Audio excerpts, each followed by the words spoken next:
Ganito na performance. Sabi nito, huwag kang mag-alala. Dalawa na pagtapos nito. Round 3 na! Ihanda na ang heart. Kasi papunta na tayo sa exciting part.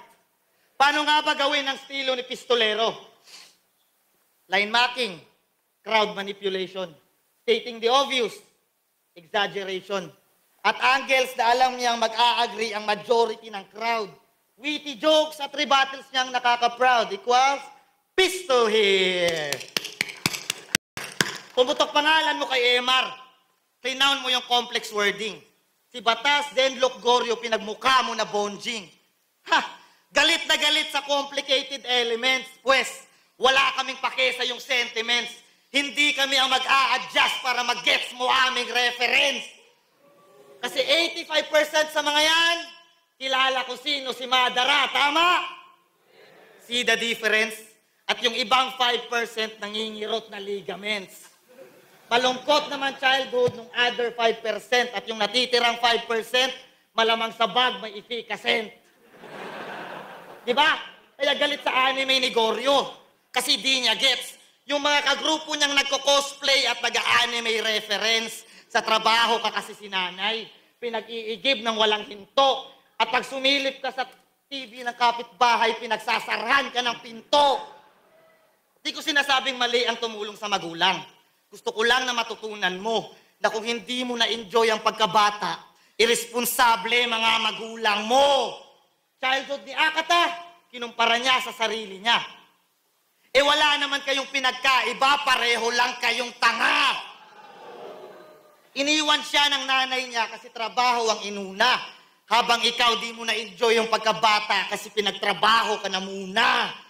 Kaya ibahin mo kami sa'yo. Ikaw yung dapat na ma-conscious. Nag-breakdown ng estilo, hindi no? Tawag dyan, hocus-pocus. Alam na agad ng mga tao kung saan angulo siya nakafocus at anong naiambag mo na bago. Wala no, nagde-define ka lang kasi ng obvious. Malamang yung angulo niya, hayag na internet available. At kung ano lang yung mas naaalala ng tao, kaya mas lalong relatable. Kaya galit ka sa mga komplikado kasi nabanggit ka ng champion, 666, 999, range, ganyan ka ka-predictable! Oh, lumalayo na ba ako mga pare? O kailangan ko pa talagang gawin yung ginagawa niya para mag-gets na marami? Game? Yeah! Sige, 3GS, pinaka-accessible na angulo. Pero disclaimer lang, lahat ng sasabihin ko hindi to totoo. Sir, pagtapos ng laban na to, ano kasunod? Shernan versus Sak Maestro. Siyempre, off-cam, tatawagin muna ni Sir yung mga hurado. Pansinin nyo mga gago. Kasi hindi pa to nagmimintis. Lahat ng hurado na tinawag, biglang may tatabi dyan na 3GS.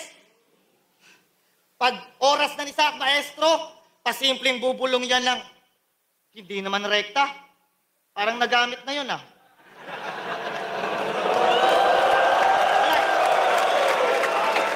Hindi totoo. Parang nagamit na yun ah. Basta ganun yung buod. Hanggang sa ma-distract yung mga judges at hindi na marinig yung linyang kasunod. Mga maliliit na bagay na pwedeng makaapekto sa napaka-importanting laro. Mga bagay na hindi ka pwedeng magkamali kasi magiging isa yang makasaysayang tagpo. Tapos sisirain lang nito mga selfish na bobo. At yan ang sagot sa tanong ni Apex kasi Enigma, paano nyo naloko?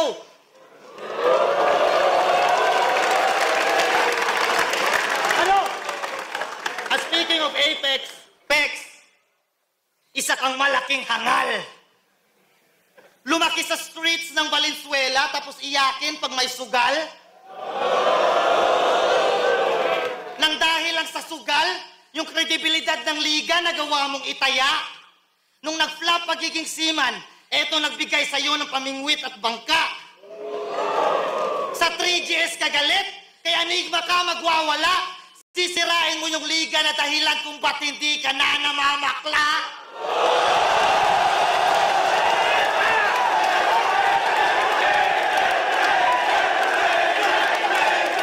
Ano idol? Battle tayo minsan. Panigurado.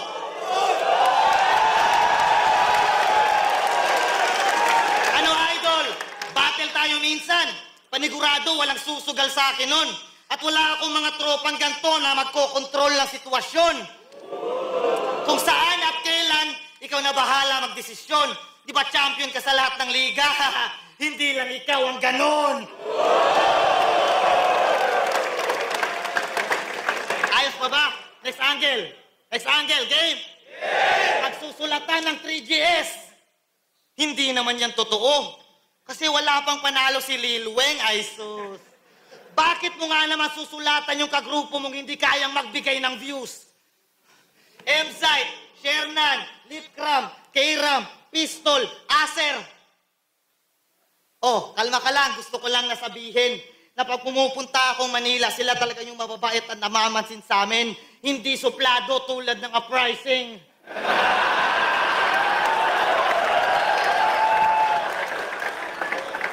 Kaya kupal ka, bro. Pabayaan mo silang maging maarte. Kasi depende na yan sa tatanggap. Pabayaan mo sila na dumiskarte kung anong gagamitin nilang sangkap. Sa kultura dapat balanse. At lahat tayo dito may ambag. At isa ka sa responsable kung ba't namamatay creativity sa battle rap. Kaya ka nananalo.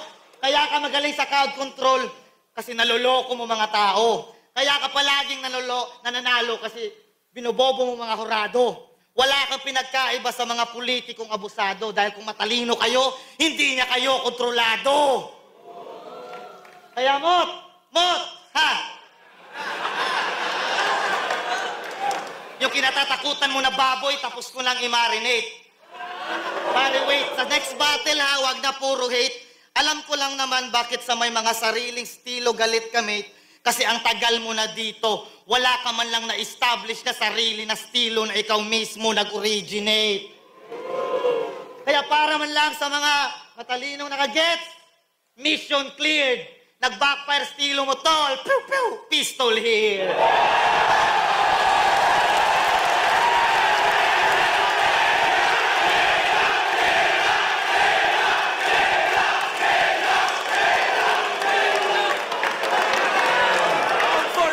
Pistolero vs. J Black. Mag-ace sa pambeses kung nagustuhan niya yung laban na yun. Ang boto ng Urado, 5-0. Mag-ace para kay J Black.